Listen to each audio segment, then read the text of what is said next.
The mobile gaming space is tough, and unless you really know what you're doing as a developer, you run a real risk that your game will fail. Back in the day, it was a lot easier. Developers could release pretty mediocre games, and since there wasn't much competition, they'd do really well for a long time.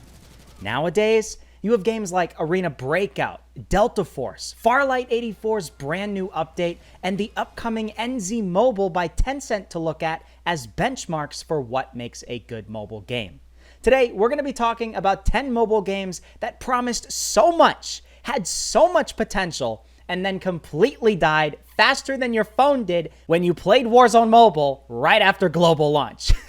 So I hope you guys enjoy. Leave a like if you do, subscribe, and let's jump into the video. To begin, let's talk about Harry Potter Wizards Unite. This was Niantic's big follow-up to Pokemon Go, and honestly, there was a lot of hype around it. It's Harry Potter. It's one of the biggest names in the entertainment industry. If done right, it could be one of the biggest games ever. The idea was super cool. You'd walk around the real world, casting spells, finding magical creatures, and interacting with all sorts of Harry Potter lore. It launched in June 2019 for both iOS and Android, and at first, it seemed like it would be a massive hit, but here's the thing. While Pokemon Go was simple and instantly fun, Wizards Unite was way more complicated. There were tons of different systems and currencies and mechanics, and it just didn't have that same pick-up-and-play magic, even for Pokemon Go players who are already familiar with that mechanic. Plus, the Harry Potter fanbase is huge, but it's not quite as broad as Pokemon's, and the game never really caught on with casual players like Pokemon Go did. Niantic kept adding new features and events, but it just wasn't enough. The player base kept shrinking, and eventually, they announced the game would be shutting down in January 2022. It's a shame because the concept was really cool, but in the end, Wizards Unite just couldn't live up to the expectations that Pokemon Go set forth just a few years earlier. Next up, we can't forget about Shadowgun War Games. This one had a lot of promise when it first dropped in early 2020. It was basically Madfinger's game's attempt to bring that classic hero shooter experience like Overwatch or Valorant to mobile devices. The graphics were actually really impressive for a mobile game, and the controls felt pretty decent. This was made by a development team that made a lot of great mobile games in the past. You could pick from a bunch of different heroes, each with their own unique abilities, and the matches were fast-paced and fun. But here's where things started to fall apart. The game just didn't have enough content. There were only a handful of maps and modes, and updates were pretty slow. On top of that, matchmaking was pretty rough, and the player base started dropping off really quickly because of that. People got bored, and it just never built up that hype or community that it needed to survive in the mobile gaming space. Madfinger tried to keep it going with new heroes and events, but it was too little too late. Eventually, they announced the servers would be shutting down in 2022, and that was the end of Shadowgun War Games. The foundation was there, but it just couldn't keep players interested long enough to make it last. Good news is, you still can play a Shadowgun game in 2025, and I know it's not really the same game at all. It still has a bit of a nostalgic feel to it, purely because it's in that same series. The third game is one you maybe never heard of before, Dr. Mario World. This was Nintendo's attempt to bring the classic Dr. Mario puzzle gameplay from the 90s to mobile devices, launching in July 2019 for both iOS and Android. I never played this game personally, and to be honest, I never even knew about it until I started researching for this video. This game put a new spin on the original formula, adding a bunch of new characters, power-ups, and a level-based progression system. At first, it seemed like a fun and unique way to revisit this great franchise, and it actually got a decent amount of downloads early on. But the big problem was the monetization. Like so many other mobile games, Dr. Mario World was packed full with microtransactions and energy systems that really slowed down the fun unless you were willing to pay lots of money. These types of systems never work in mobile games, and I don't understand why developers ever add them. On top of that, the controls didn't feel as great as the original game, and the game just didn't have the same captivating quality that made Dr. Mario a classic. The player base just did not retain numbers well at all, and despite some new updates and new content, Nintendo announced that the game would be shutting down in November 2021, just 2 years after release. In the end, Dr. Mario World just couldn't keep players entertained, and it faded away much faster than anyone expected.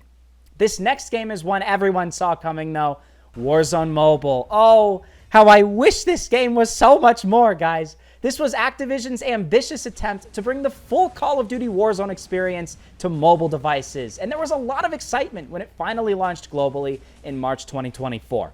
The game promised huge maps, cross-progression, and that signature Warzone experience, but it just never managed to catch on with mobile players the way Activision had hoped.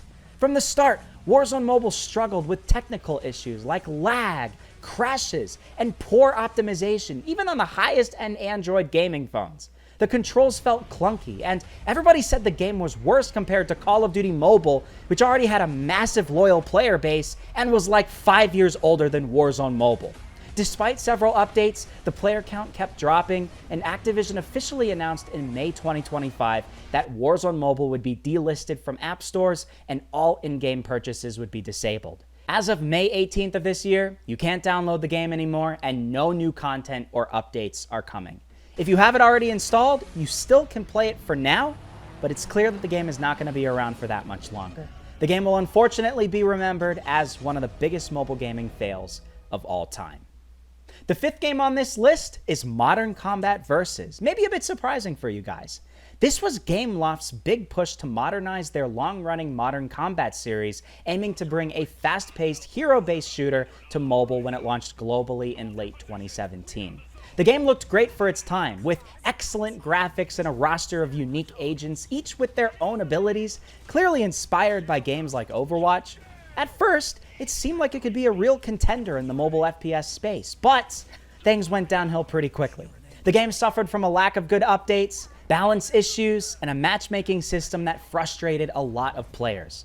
On top of that, the monetization was pretty aggressive, with expensive skins and loot boxes that turned off a lot of the community.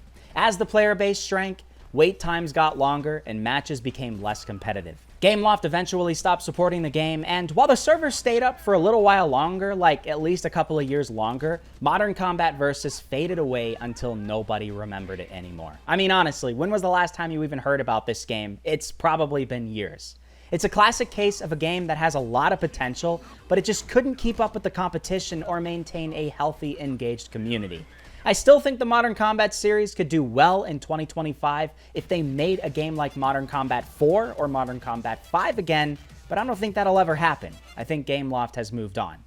All right, now we got to talk about Area F2. Oh boy, everybody saw this game coming. This game brought so much hype when it first launched in 2020 because it was basically the first real attempt to bring a Rainbow Six Siege-style tactical shooter to mobile. There was a third-person game called Medal of King back in early 2018, but this was the first real first-person shooter attempt. The gameplay was all about close-quarters combat, breaching, gadgets, and picking different operators with unique abilities, pretty much a one-to-one copy of Siege, but on your phone. The graphics were impressive, and the core gameplay actually felt really good for a mobile title. I really enjoyed it. But here's where things got rough. Ubisoft, the creators of Rainbow Six Siege, immediately took legal action against the developers of Area F2, claiming the game was a blatant clone, which, to be fair, it kind of was. Not long after, the game was pulled from app stores and the servers were shut down just a few months after launch. So, even though Area F2 had a ton of potential and a lot of hype in the community, it never really got a chance to build that community or grow as a game. Supposedly, the game is coming back. Fans are working to recreate the experience, and it might be playable sometime next year, but we'll have to wait and see. In the meantime, I think the original devs learned a powerful lesson about copyright and not messing with these big frickin' developers, all right? Next up is a game called Project Cars Go. This is another game you might have never heard of before. This was an attempt to bring the popular Project Cars racing franchise to mobile, launching globally in March 2021. The franchise already was in a rough spot with its previous title, Project Cars 3, releasing with very mixed reviews, but this game promised a streamlined, one-touch racing experience with officially licensed cars and tracks, hoping to capture both hardcore and casual racing fans. At first, there was some excitement, especially from fans of the main series, but the gameplay ended up being way too simplified for most racing enthusiasts. Instead of the deep simulation the franchise was known for, especially in Project Cars 1 and 2, Project Cars Go just felt like a generic tapping mobile racing game with like the most basic controls ever, which really disappointed a lot of players out there. On top of that, the game was packed with microtransactions and annoying progression, making it tough to enjoy without spending real money. The player base dropped off fast, and the devs announced the game would be shutting down just 8 months after launch, with servers officially closing in November 2021. In the end, Project Cars Go just did a whole bunch of things wrong and died almost as quickly as it arrived. Another promising game that's just really disappointing for me specifically is Rogue Company Elite. The developers, Hi-Rez Studios, wanted to bring their popular third-person shooter, Rogue Company, to mobile devices. The idea was to deliver the same fast-paced, team-based action with a whole bunch of unique mercenaries, each with their own weapons and abilities, but optimized for mobile gameplay. The game soft launched in Mexico on iOS devices in January 2023, and there was a lot of hope that it could carve out a space in a pretty saturated mobile shooter market. Unfortunately, things didn't go as planned. The game struggled to gain traction, and feedback from early players mentioned issues with controls, performance, and a lack of content compared to the main game. Hi-Rez Studios announced in July 2023 that the global launch was being put on indefinite hold, and not long after, the servers were shut down. It's really a shame because I actually really enjoyed this game, and I know a lot of people complained about a whole bunch of different stuff, but I genuinely enjoyed the gameplay a lot.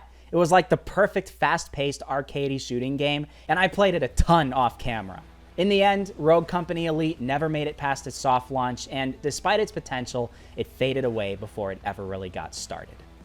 A really interesting game that I wanted to put on this list was Miitomo. This was Nintendo's very first mobile app, launching in March 2016, and it was honestly pretty unique. Instead of being a traditional game, Miitomo was more like a social app where you could create a me avatar from the Wii days and answer questions, share photos, and interact with friends in a playful Nintendo-style family-friendly way. You couldn't actually chat directly with people. Rather, your me could share answers to your friends' me's, and then you could comment on other people's answers. I don't really know exactly how it worked, but it was basically like a really simple form of social media that Nintendo would approve of. It actually took off pretty fast, racking up millions of downloads in its first month, I'm sure purely because people wanted to have a real Nintendo app on their phone. But the whole idea of the game wore off pretty quickly. There just wasn't enough to do, and the social features felt pretty limited after a while. Nintendo tried to keep things fresh with new outfits and events, but it wasn't enough to keep people coming back, especially by 2017 and 2018, when we had really good mobile games like PUBG Mobile and really solid social media like Instagram, X, and even probably TikTok or Musical.ly at that point in time. The user base dropped off really hard, and Nintendo announced that they'd be shutting down Miitomo in May 2018, just a little over 2 years after launch. In the end, Miitomo was an interesting experiment, but it just couldn't hold the players' attention for long enough to last.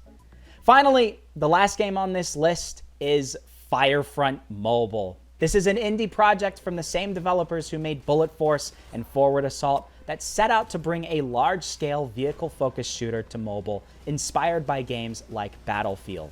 I know a lot of people are very surprised to see this game on this list, and this game had a lot of ambition for a small team, featuring big maps, squad-based gameplay, and a focus for vehicles, something that you don't really see too often on mobile devices. Things were going along fine, but over time, they started to slow down. In a Discord post last year, the developer admitted that he's taking a break from FireFront and has shifted focus to developing casual mobile games, which are more likely to generate short-term profit. He was probably running out of money, to be honest. He explained that while he still likes FireFront, he's unsure about its future, especially with big competitors like Tencent's Delta Force being on everybody's mind right now, making it nearly impossible for a small indie team to compete. The post also talked about what could have been done differently, mentioning that a more competitive, action-focused shooter with lots of squads on a big map might have worked better. But regardless, at this point in time, FireFront's development is put on indefinite hold, and much to my disappointment and many other players out there, it's less and less likely we will ever see the release of this game. And finishing with FireFront, that was my list of 10 games that unfortunately failed. As you can see though, while some games just completely missed the mark and weren't very good like Dr. Mario World or Project Cars Go, others were actually good and got shut down from copyright, like Area F2, and others still didn't have anything wrong with them. They unfortunately met factors completely out of their control. FireFront Mobile is a perfect example of this, with Delta Force coming out of nowhere and taking the entire player base away. And we can even point to old mobile battle royale games from early 2018 that faded into obscurity purely because PUBG Mobile was so successful. Regardless, I hope you guys found this video entertaining, and please do leave a like if you stayed this far. Comment below other games you thought were complete fails, like Apex Legends Mobile or Final Fantasy VII The First Soldier, for instance, and subscribe for more mobile gaming videos just like this. Thanks, guys, and I'll see you all in the next episode.